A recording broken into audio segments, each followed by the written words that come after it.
Well, good morning, woodworkers. It's another week, and we've got another interesting little thing going on. My grandson Josh, can't talk, Josh, wanted to make a flag box, and so that's what we're working on today. He is in the military, and he had this flag that his mother gave him a few years ago. It's an older flag that has actually has the stars stitched into the field rather than being actually printed on there, which makes it kind of a special for two reasons. One, he got it from his mother, and the other is that he has those old style way of making the stars. Well, I'll give you just kind of a preview of the box that he decided to make. Okay, the flag is going to sit in there. The triangle fold is going to be right here in the bottom, and of course this is plexiglass on the front, so it's pretty much indestructible. Then he's going to put his medals here on each side that he's earned in his military service, which I think is a pretty neat idea. It's not your traditional triangle box, but this was his design that he wanted to put together so he could keep all of his treasures from the military together. Okay, the back, I'll show you that. This, I'll pop that out. This piece of plywood is rabbited into the back, and so he can put things in here and place them the way he wants it. He's thinking about putting felt on here so that the Velcro, so that he can stick his military things into the felt. Okay, here's my grandson Josh, and he's using a pull saw, a flush cut pull saw, and it will cut the decorative walnut that we put in there on the corners to kind of strengthen the corners. And so you can see kind of how he's doing it there. And it's a little tricky. Okay, I'm going to go around and we're going to say hello to Landon. Hello. Hi Landon, how are you today? I'm good. Good.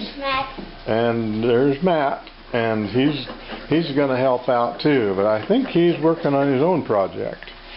He's making a tank out of a piece of wood, and then he's going to make a couple of wheels, one for each, or two for each side. I think that's on his plan.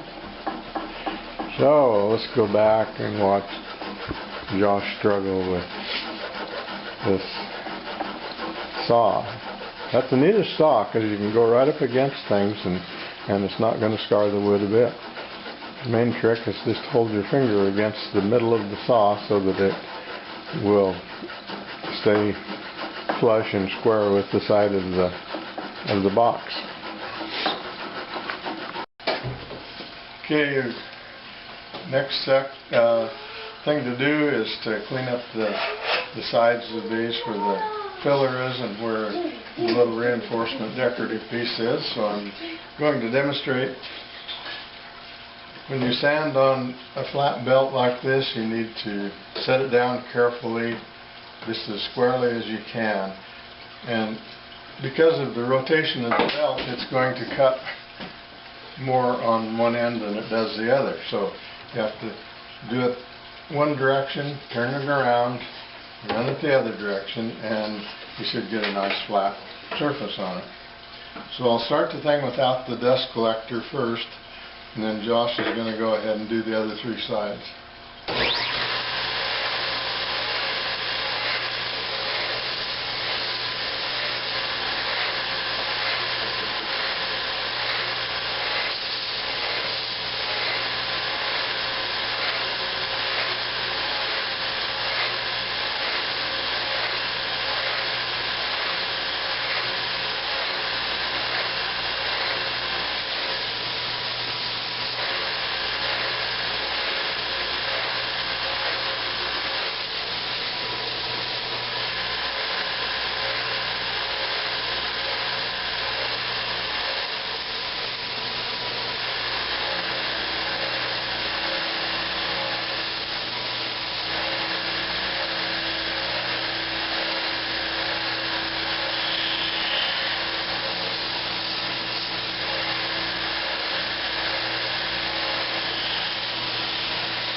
that sure wasn't a very smart idea. I should have started with a dust collector. That would have made it a lot nicer. But anyway, life goes on. Well, the flag box is built, and moving on to something else that I thought would be kind of interesting to point out to you. I found this little device online. Can't even remember who I bought it from, but it's called Gauge It, and it has two different scales on there. One for doing angle degrees up to from 0 to 45 degree for setting your saw. And as you can see, I've got this set up at 45 degrees. The main reason that I'm showing you this is that I have built myself a new jig. We didn't use it to build the flag box, but it was something that I decided to get put together because of the flag box, and the next time we need to have different angles, we can use this little jig to set things up, cut our miters on the corners and whatnot. The nice thing about this, you can do really nice wide boards, which you can't do on a sled on the table saw. But anyway, this idea didn't come from me. Several people have made them. What was his name? Tommy Mac on Rough Cut. I'm sure most of you have watched his videos in the past. He made a real simple one, and of course, me being the way I am, I decided to embellish it quite a bit. So I'm going to show you that next. This doesn't look like much on this side, looking at it from the saw side of the fence. But let's go around and look at it from the other side, and you'll kind of get the idea of how the thing is built. Okay, this is where the embellishment came in. The one that Tommy Mac built basically is just a flat board with a backer board that you can clamp your workpiece to.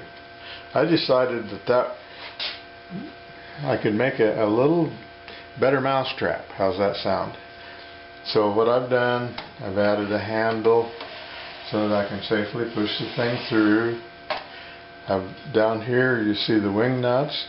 I've adjusted that so that I can tighten this up to where it's just comfortably slides on my fence.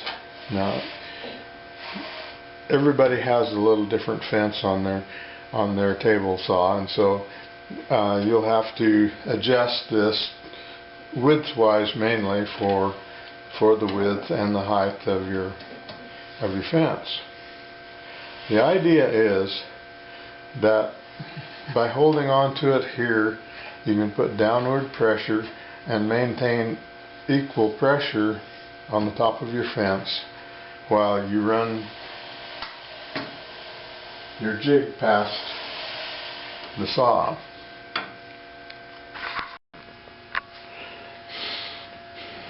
The way you set this up is to slide your jig over until the bottom of it just kisses the edge of the teeth on your saw blade. And in this case, as I stated earlier, I've got it set at 45 degrees. Okay, once you've established that, then the next thing is to lock down your fence so that you can reproduce that. This panel is about 7 inches wide, and there's no way that you could stand this on end on your table with a sled, slide it through and cut a 45, because unless you had something with a humongous saw. So the idea here is you set it up like that, and we'll stick a block of wood here to take up some of the space, and put a clamp on here. We can actually put it above like so, and make sure that this is all square with the guide on the back of your jig. And then all I'm going to do is just put a clamp, spring clamp here on the front, and that will hold everything nice and rigid and firmly against my fence. The other thing that I can do is hold a little downward pressure with my hand here at the top as I run it through the saw. Okay, let's run a demonstration cut here, and like I say, this is 7 inches wide, and this will make a nice 45 degree so that you can build a box, I would say up to 12 inches or so wide, and have a nice 45 that's uniform all the way across it. So here we go, and we'll run it through.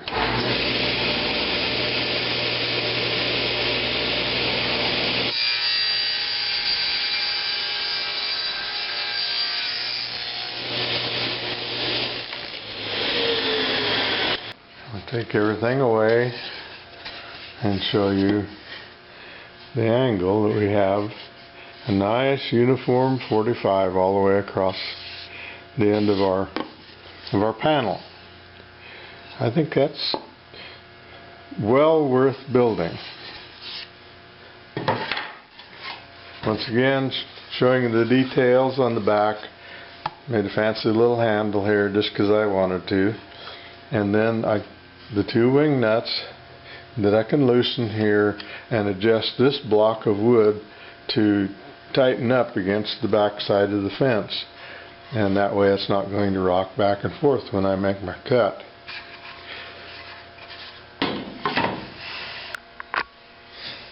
Well, that's it for another week.